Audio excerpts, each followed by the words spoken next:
mouvement Siggi jot na depuis coronavirus bi mu duggee fii ci Sénégal muy mars 2020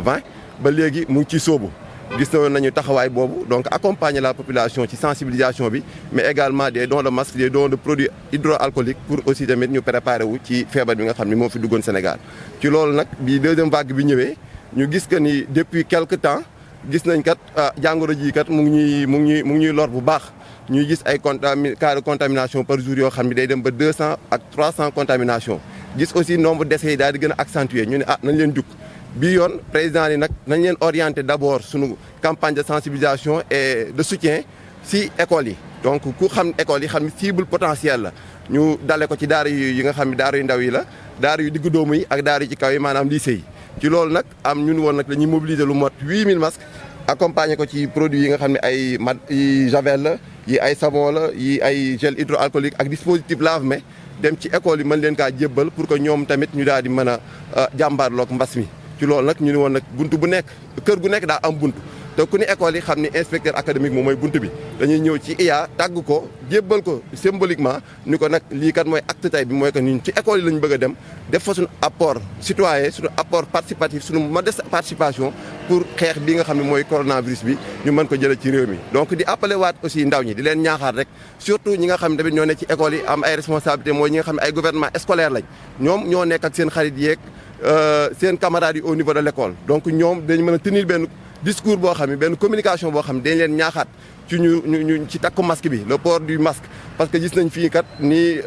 cas yi demee jéggi na dayoo donc ñu préparé waat seen camarades yi gën leen a sensibiliser gën leen a ñaaxaat que ni feebar baa ngi fi ñu taxaar laxasaay yi pour que ni nga defoon ba première vague bi ñu muccoon ci wala tamit ñu amoon ci ndam dans le cadre de la lutte ñu fi bii yoon tamit ñu fexe ba li nga xam ne tey jii coronavirus bi jot na ko faagaagal Sénégal mu yem fi di ñaan yàlla rek yàlla ñu yàlla muccal ci mbas mi yàlla jàppale ñu tamit ba ñu am ñàkk bi nga xam ne parce que feebar yu mel nii dara mun kaa jëlee ci dëkk bi lu dul ñàkk yàlla jàppale ñu ba ñu am ñàkk boo xam ne tey jii nii dinañu mën a aar ci feebar bu bon bi muy coronavirus. Vous savez bien que le Sénégal fait face à une seconde vague de la Covid-19 à l'instar du monde entier et que donc le ministère de l'Éducation nationale a mis en place un dispositif de résilience pour protéger les enseignants mais également protéger les élèves. Et c'est dans ce cadre que le ministre de l'Éducation nationale a sorti une note circulaire de rappel du dispositif. Et c'est dans ce cadre également que l'inspection d'académie a élaboré un plan de résilience dans lequel plan nous avions demandé aux partenaires de nous venir en aide pour nous appuyer dans le cadre de la lutte contre la Covid. C'est pourquoi je voudrais remercier le mouvement Siggi jot na de Abdoulaye Dièye pour cet appui très significatif, un don de près de 8000 masques, des lavoirs, du gel, des savons, donc tout un arsenal qui permet aux écoles et aux établissements, n'est-ce pas, de se prémunir de la pandémie qui sévit tous les jours. Je voudrais donc remercier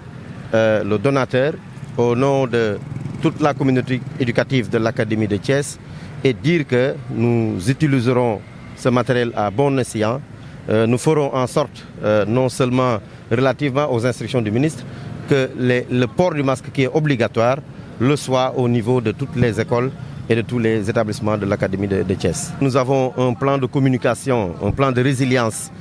pour lutter contre la Covid. Dans ce plan, la sensibilisation joue un rôle déterminant. C'est pourquoi d'ailleurs nous avons organisé une leçon de vie la semaine dernière. Mais dans ce cadre également, nous sensibilisons les parents d'élèves, bref la communauté. Vous savez que les élèves sont des relais de l'information. Donc j'en profite également pour faire un appel aux parents d'élèves pour qu'ils davantage, n'est-ce pas, invitent les enfants à porter les masques. Parce qu'aujourd'hui, le port du masque est devenu obligatoire. Surtout que la région de Thiès et la région de Dakar sont les deux régions où véritablement la pandémie sévit le plus. dalal fi mouvement Siggi jot na bu Abdoulaye Dièye ñu ñëwoon tey pour jàppale inspection d'académie bu Thiès ci xeex bi nga xam ne ñu ngi koy xeex mbas mi ci écoles yi ak établissement yi. xam nga fan yee ñu passé ministre éducation nationale dafa xaatimoon benn lettre boo xam ne daf ci doon wax di ñaaxaat ni structure déconcentrée yi ñu gën a bàyyi xel ci sol masque yi ba ñun tamit biñ ko jotee ñu am liggéey buñ ci def waaye def ci li ñuy wax plan d'action ci tubaab maanaam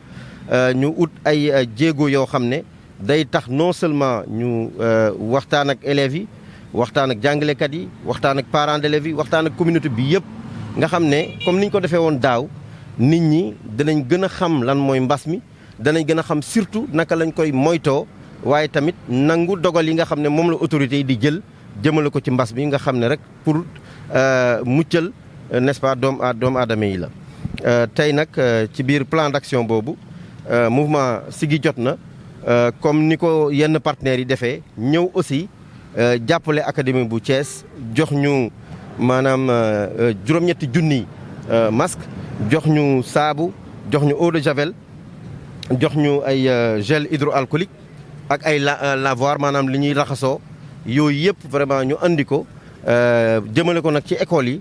pour dimbale leen ci xeex bi nga xam ne ñu ngi koy xeex mbas mi ñu ciy gërëm Abdoulaye Dieye di ci gërëm mouvement am di sant wax dëgg yàlla yéen aussi yéen ñi nga xam ne yéen a ñëw def déplacement bi journalistes yi ñëw couvrir ko donc vraiment ñu leen di remercier di leen wax ne dinañ ko utiliser ni ñu ko war a utiliser dinañ fexe ba nga xam ne daal en tout cas ci école yi xale yi dinañ jëfandikoo masques yi dinañ gën di raxas seen loxo parce que loolu rek fi mu nekk nii en attendant que vaccin bi ñëw loolu rek moo ñu mën a muccal fi mu nekk nii. di rafetlu action kilifa gi kilifa ci ñaari fànn d'abord ci li mu représenté ci dëkk bi ak ci taxawaayam ci dëkk bi ak li muy def beneen fànn bi mooy fii la jaar doomu kër gi la fii lañ ko formé donc bu wëlbatikoo tey ci situation bi ñuy dund mbas mi te ñëpp xam dayoom ak tolof-tolof yi muy indi ak jafe-jafe yi muy indi ci wàllu gestion bu wëlbatikoo ne day dugal loxoom ci jàppale ñu mënuñu loolu di ko sant di ko gërëm daf di loo xam ne am na solo trop yëg-yëg rek parce que du doy loo munti parce que mbir la moo xam ne kenn mënu ko xayma kenn mënu xam kañ lay jeex donc wàllu masque wàllu gel wala lépp loo xam ne dafay dugg ci sàmm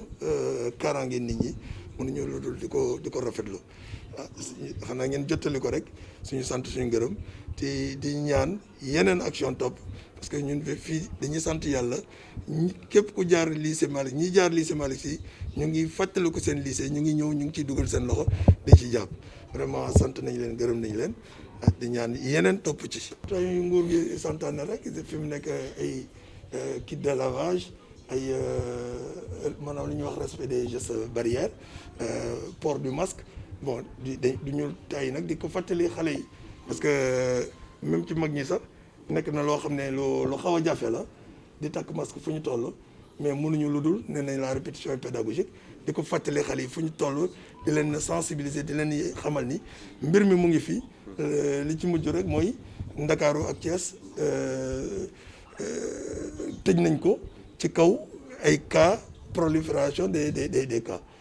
xanaa di ñaan suñu borom rek notamment yi suñu borom jëlee ko fi mais donc ñu ci lenn lu dul ci li autorités yi santaane. sécurité bi xam nga mooy wàllu sensibilisation au niveau des enfants parce que xam nga école bu toll nii plus de 3000 élèves munoo chaque instant di fi teg un dispositif bu njëkk élève classe d'examen maanaam terminale kese ñoo fi nekkoon yomboon na ak benn groupe boo xam ne bu koy mën a saytu mais ci reprise bi ñëpp reprendre ba pare prof yëpp tamit la ñuy solliciter cours EPS yëpp ay déroulé wu donc dañoo miser ci sensibilisation des élèves xamal kenn ku ci nekk lii la war bon côté organisationnel mënuñu lu dul fexe am na koo xam ne moo féetewoo wàllu woowu di feesal bërigo yi fexe bërigo yi chaque fois di am ndox et cetera li ci des nag responsabilité individuelle la di demander à ce que les enfants balaa ñoo yéeg ñu raxasu voilà liberté individuelle la. li ngeen def nii da ngeen ko xeeb mais lu am solo la parce que geste bu ñu mën a def rek action bu ñu mën a def pour freiner l'expansion de la maladie rek baax na même su nekkee ne sax benn sensibiliser benn nit kooku mën na changer ainsi de suite li ngeen di def nii également c'est extrêmement important parce que masque dañ koo soxla xale yi dañu fee bari macha allah loolu lañ doon ñaan donc lycée bi évolué mu am élèves yu bari ñu gis ñoo xam ne ñu ci mën a dimbali surtout période bi ñu nekk contexte pandémie dafa nekk lu doy waar te puis dañoo nekk xale masque la ñu am pour ñu comme ni nga ko waxee pour ñu xeex feebar bi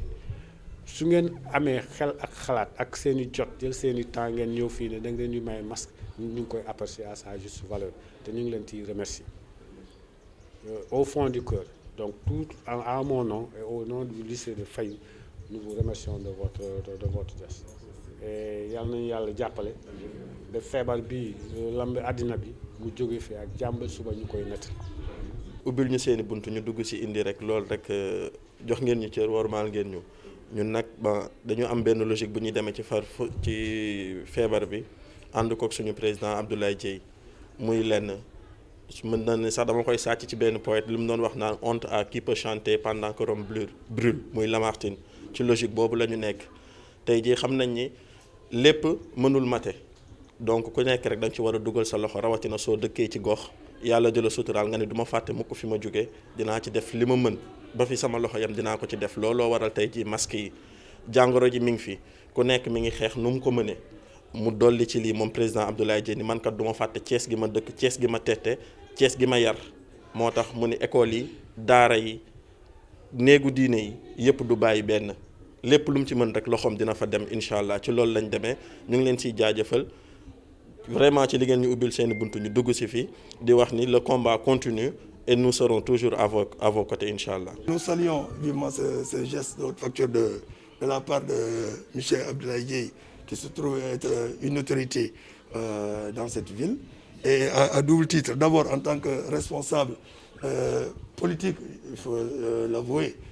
dans cette ville. Il ne cesse de faire des actions. Et l'autre casquette, c'est son appartenance au lycée Malick Sy. Parce que j'ai eu dire qu'il a fréquenté cet établissement. Donc revenir apporter un tant soit peu de ce qu'on a acquis en termes de à tout point de vue à son ancien établissement, ça ne fait que encourager et c'est véritablement un baume au cœur. Et cette action vient à son heure parce qu'aujourd'hui, vous n'êtes pas sans savoir que cette pandémie dépasse toutes les prévisions et on n'aura jamais assez de masques, jamais assez de gel, jamais assez de détergents pour faire face à cette pandémie. Nous prions tout simplement le bon Dieu qu'il nous en préserve et que les échos, si ça ne dépendait que de nous, il n'y aurait même pas d'écho. Cette pandémie aura cessé d'exister à tout point de vue afin que la vie puisse reprendre de façon beaucoup plus. Les dispositifs, ce n'est rien d'autre que le respect des gestes barrières, les consignes des autorités, à savoir le respect des gestes barrières. Bon, il y a le dispositif de lavage, les kits. Bon, quant à la distanciation sociale, il ne faut pas qu'on se voie la face. Elle est difficile à avoir parce que les élèves aujourd'hui ne peuvent pas être à un portable banc, ils sont à deux. Mais il s'agirait maintenant de sensibiliser les élèves, de les amener à prendre conscience du danger et de s'y prémunir. À savoir de façon personnelle, individuelle, prendre l'initiative de se laver régulièrement les mains et de porter le masque. Vous avez suffisamment de masques? Oui, on en a suffisamment, Dieu merci. On en a suffisamment. Tout dernièrement, il y a eu une forte dotation de la part du ministère qui nous a renforcé en masque, en gel hydroalcoolique et voilà. Bon, et il va sans dire que si ça devait durer dans le temps, voilà, il va falloir qu'il y ait encore d'autres actions. Suffisamment de masques, assez, je dirais, pour aujourd'hui, mais si ça doit durer dans le temps, c'est un point d'interrogation.